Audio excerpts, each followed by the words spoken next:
Our last presenter is Mike Laking, and I have a story to tell about him because I really enjoyed what happened.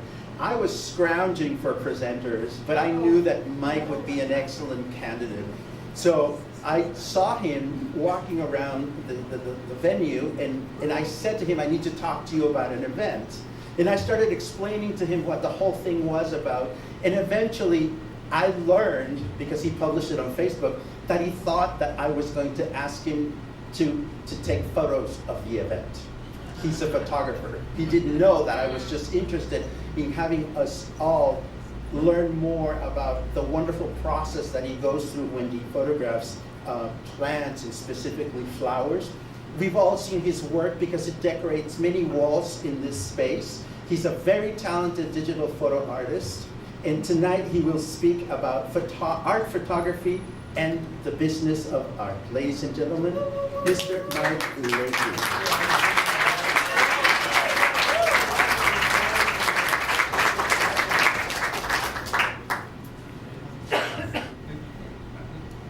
Buenas noches, damas y caballeros. Me complace mucho estar aquí. I started taking photographs about 50 years ago, and while I take technically great photographs, I knew that I would be competing against thousands of others out there.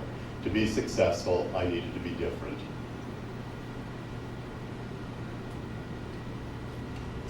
Andy Warhol is a perfect example of what it means to be different. Highly successful, both as an artist and as a businessman. Andy said, business is art. It's the next step that comes after art. Making money is art, working is art, and good business is the best art. My hero and my mentor. This is my Canon PowerShot SX60 HS camera. It has a 65 times zoom, a 4 times digital zoom, for a combined total of 260 times zoom. I can take pictures of craters on the moon. This and my Huawei cell phone are what I use to take all of my pics.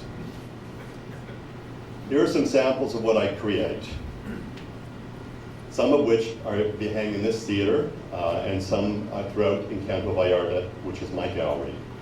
Some of my art ends up looking like watercolors, some look abstract, some look like paintings, and some just look like incredible photographs. You have to start off with a really good pic though. This first pic was taken in Columbus, Ohio. I took about 30 that day, and this is the one I chose to work on. Notice the delicately curving flower petals, the open spaces at the base of the stamen, and the jewel-like water droplets that surround it. I started off by, first of all, looking for the best view, and this is the best view. This is the finished product. It's called French ruffles. It's closely cropped to focus your attention. I painted in the open space at the base of the stamens. I outlined the petals to enhance the edges. I turned it slightly, and then I finished off by painting it in and highlighting more details. This is a picture of the white gardenia. I love the gentle flowing shapes of the white petals and hope that I could capture it so well that you could actually smell the fragrance. I knew that I wanted to focus in on the flower and direct your attention to it only. I went in and I sharpened the picture to bring out the overall detail, and then I softened out the edges. I added an overall haze to it so that it became more ethereal and almost watercolor-like. From this comes a beauty that I call Creation in White. This limited edition series is now almost sold out. This bright, beautiful yellow orchid was taken at the Montreal Botanical Gardens. However, the background was extremely distracting. I first of all chose what components of the flower that I was going to keep and what was I going to get rid of. It took several hours to outline, and then I placed it onto a black background. Brightened slightly and beautifully displayed against the black background, this is called Saffron d'Or. I won first prize in photography, Best in Show Orchid Photography, and Show Chair Choice Award at the Ottawa Orchid Show for this piece. I was awarded Best in Show for 5 years in a row. In 2010, I was commissioned to produce a large-scale piece of art from this pic that I took in my backyard. I want you to notice the leaf that sticks through the body of one of the flowers. After cropping and straightening the photograph, I proceeded to repaint the missing part of the flower. I then removed the background and replaced it with black for a better display. After some more hand painting in the computer, brightness adjustment, some sharpening of the edges, and general cleaning of the photograph, I produced this piece that I call Silk. Only one in the limited edition remains to be sold, and the artist who commissioned it was very pleased with the final product.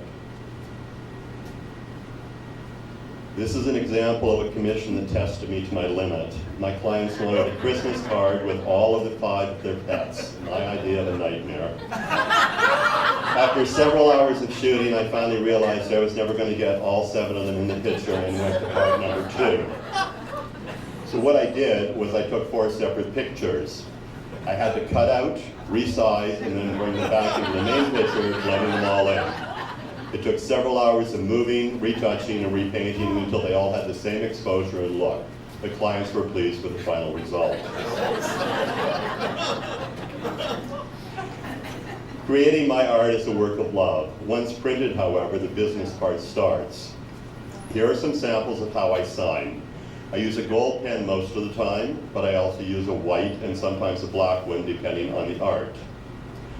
Once my art is produced, I then need to sell, and that requires marketing. This is an example of an invite I used for a recent show here at Encanto, all of which you saw hanging on the walls as you came into the theater. I used one of my pieces, I used a picture of myself, I did a concise description, and contact information. Always include your contact information. This is an example of another piece that I produced for a marketing component. It's for another show here at Encanto. I used a different pic for the background, another pic of myself, and I offered complimentary snacks and music. Got them here. Again, it includes contact information for those who could not attend so they can get in touch with me later on. This is an example of rack cards, which are available throughout the theater and other places that I show in. It can be picked up by anyone interested in my art. It contains information about how my art is produced, my contact information, a different picture of myself. It's all about selling, folks, all about selling. This is my website. It's bright, inviting, and brief, and is continually updated with my art. What attracts people to your website is a clear and concise page. You don't need hundreds of words, but what you do need to do is change it on a regular basis. New pictures, new stories. Lastly, I want to talk about Facebook and I want to talk about YouTube. Hopefully, if you're selling something, you'll have one of these. At last count, I have 118 videos on YouTube with over 52,000 views. Facebook is just as important. According to my recent stats, I've had over 100,000 views, shares, and comments. Muchas gracias. Thank you very much.